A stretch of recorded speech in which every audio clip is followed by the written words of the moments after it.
Well, I'm meteorologist Nelly Carreño. I'm here with Damien and with Jeff with the First Alert Weather Team, CBS Texas. And we need to talk about the pattern that we're looking at because it will be rather active.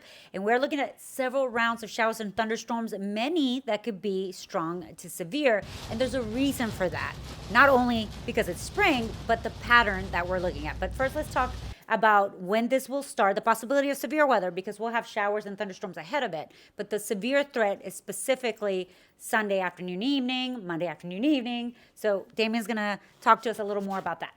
Yeah, we've had a couple pretty good thunderstorm chances here over the past couple of weeks. It's really been kind of the unofficial start of severe weather season. But I will say a lot of these storms that we've seen, for the most part overall, have been kind of like the appetizer before the main course, because now as we head into the middle parts of April, for the southern plains, especially North Texas, this is normally when we really start to see those chances of severe weather really start to ramp up as we really head into the meat of our severe weather season. You can see that here in our 7-day. Starting on Sunday, that is going to kick off at least a 4-day stretch where every single day, Sunday, Monday, Tuesday, even into Wednesday, we are going to be tracking a risk of severe weather here across North Texas. And we were looking at the maps, the risk zones, the storm zones for each one of these individual days. And wouldn't you know it, the Metroplex is included in every single one of these days. So now is the time to get prepared for severe weather season. We always try to stress, remain weather aware, this, that, and the other. But, if you haven't cleaned out your storm shelter yet or gotten those supplies yet, something like that, now's the time to do it as we head into the weekend. Friday, Saturday, everything's going to be A-okay. We'll see some shower chances. We had some showers today, right? Exactly. But overall, as far as the actual threat of severe weather, that doesn't really move into the forecast until Sunday.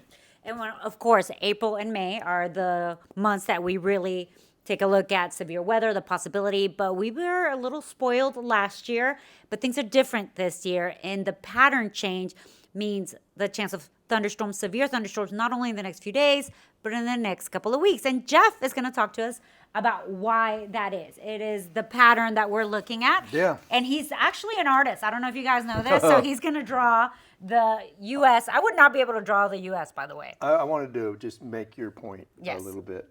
Now, is that number of tornadoes these 2 months right here are 55% of what we get in a year. So more than half of all the tornadoes we get a year come in a 60-day period of April and May. So this is the time of season, right? So let's talk about the weather pattern, because this is really what we're going to be locked into for a while. And we're going to have to be dealing with this, like you guys were saying, for several weeks here. So we're right here. And the general pattern is that there is a low pressure system off to our west. And we kind of refer to this as just troughiness, general troughiness.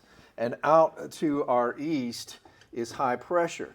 Now, one way you can really see this pattern that is predicted for the month of April is that if you look at the CPC's outlook for the month, you're going to see this is dry. And you're going to see this area, this corridor right here, as wet. Full of moisture. Yeah, above normal precipitation here, dry conditions here and here.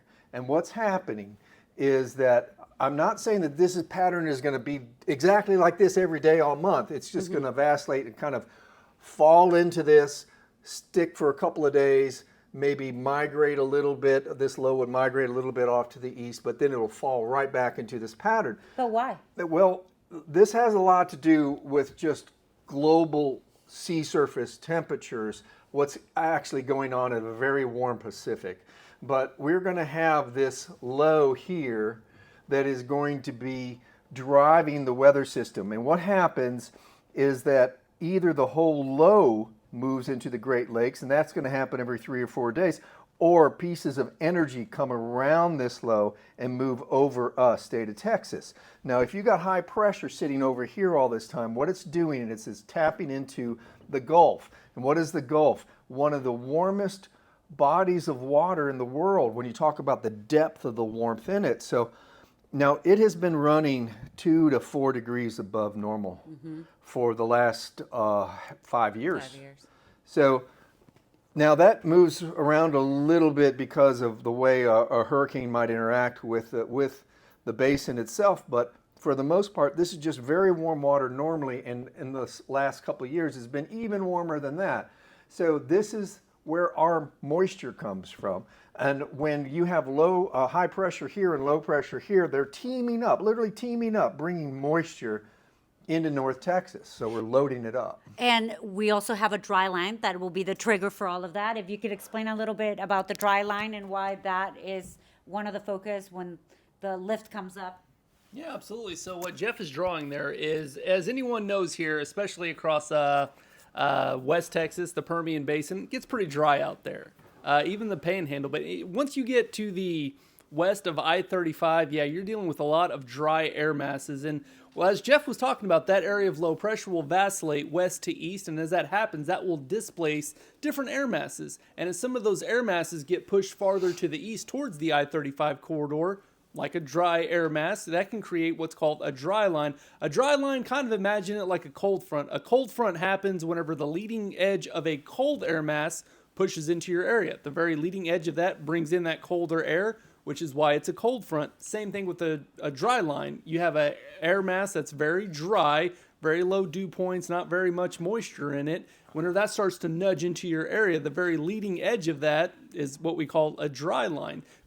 Now, that kicks off severe thunderstorms because what ends up happening is that dry air, it ends up displacing from the surface up to the mid-levels of the atmosphere, pretty much where the jet stream is, where jet airplanes and airliners fly. What ends up happening is that whenever that dry air starts to push in, it nudges a lot of that moisture up into the atmosphere, and whenever that happens, that's how clouds form, and a lot of the times those clouds, believe it or not, are warmer than the surrounding environment. And what do we know about warm air?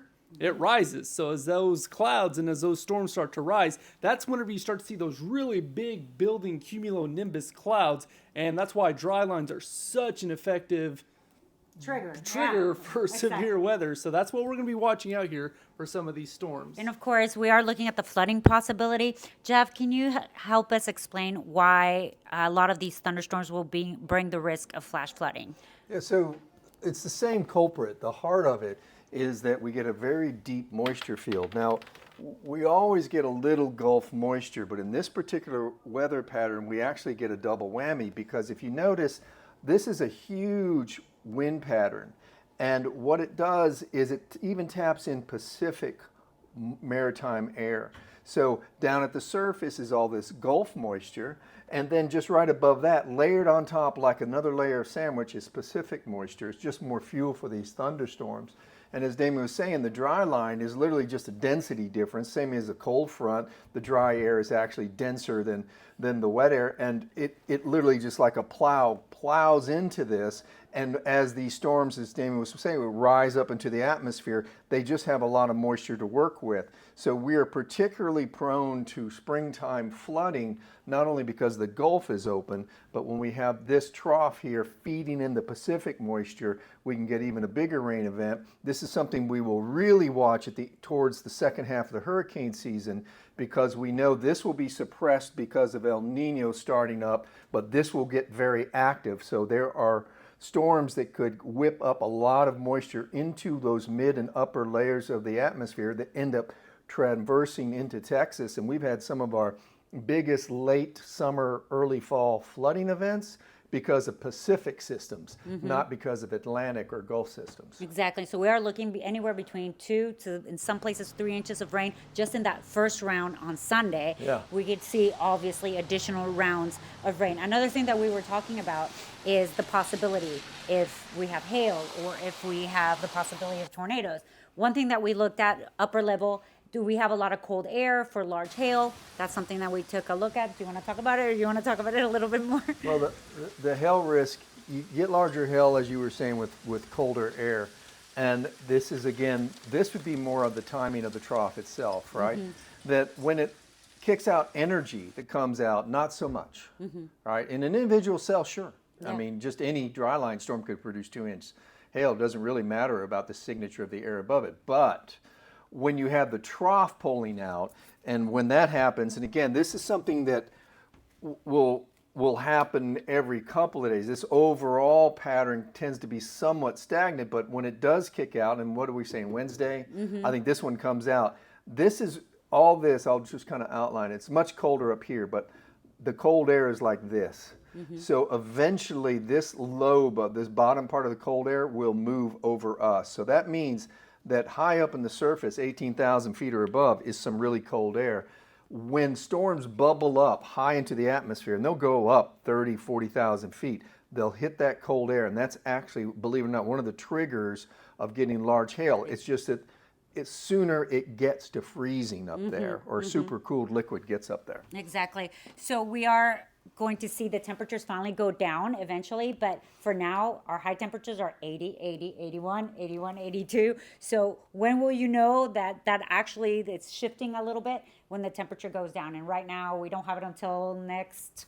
Yeah, it's looking like it's going to be a couple days before that happens. So it's still going to be warm, still going to be muggy, and you see there all the moisture that we're going to be dealing with here for the next couple of days is as Jeff was talking about, the kind of moisture we're going to be getting from both the Pacific and from the Gulf. That's just going to be like, jet fuel for these storms. It's going to be really high octane to help support not only the development, but just the expansion and the explosion here of some of these storms. So this is why, once again, heading into this time of year, this is our most active time period whenever it comes to severe weather. So if you haven't gotten your shelter already taken care of, now's the time to do it. And of course, a lot of people at home are thinking, okay, well, we can handle a week of storms, but we're not looking at a week of storms. Explain how long this is going to last for, Jeff. Well, when we look at the predicted monthly precipitation pattern, that's the tell-all, really. That's them showing their hand that they do believe that this overall weather pattern, where we have a trough to our west, we have a high pressure ridge to our east, and we are caught in between. I think this will be the dominant weather pattern for the month. So at least for 2 to 3 weeks, we're going to be dealing with unsettled weather once this thing starts. This could be good, though, for the drought, right? There's some areas that have a strong drought. So this is good for places like Sulphur Springs over to the northeast that have an extreme drought. I'm not sure if this will bring as much rain to the San Antonio area. They had also a terrible drought that's been going on for almost 8 months, something like that. So they should get some help with this, Nellie. This because of the direction of the Pacific air mass coming basically right over them. I think they end up with some good rains too from this. And as Jeff mentioned, we kind of teased it a little bit that we do have a super El Nino that we will start to see during late summer. If you want to give them a little snippet of what we're looking at into that, Damien, what does El Nino mean, or in super El Nino just basically means a very strong El Nino, but what that could mean? Well, a lot of the times El Nino has the biggest impact here in the northern hemisphere, in the North America specifically, in the winter times. That's when some regions will see drier conditions. If you're a snow lover, you don't want to hear that, right? And if you're a snow lover, some areas get more snowfall, right? But it also has to do with rain and temperatures and everything like that. But Jeff and I were looking at the numbers yesterday, and the beginning year, the first year of a super El Nino for a severe weather season, which would actually be next year, normally does mean a more active severe weather season, especially whenever it comes to tornado counts for the state of Texas. Yeah, some of our biggest tornado counts have been on the first years of strong El Nino. So well, that's something to really look forward to next spring. If you're wondering when this ends, by the way, well, there is a pattern that will show up. 6 weeks. There is a pattern that shows up. As everything gets hotter, right, eventually the heat ridge that is over the Caribbean just starts getting bigger, stronger, and eventually we see 100 every day here. Yeah, we get into the heat dome that is spread across the Gulf. That dries us out, usually by the time we get into mid-June. This one might set up a little earlier, and it's driven by the same things, Nellie. It's driven by these really above normal ocean temperatures. It might set that ridge a little faster this year. Obviously, we're going to have more information and details on each day regarding the forecast, but we'll also have another video talking about the super El Nino because it has a lot of impact on what happens globally, not just here in Texas. So for now, we'll say goodbye. Thank you, guys.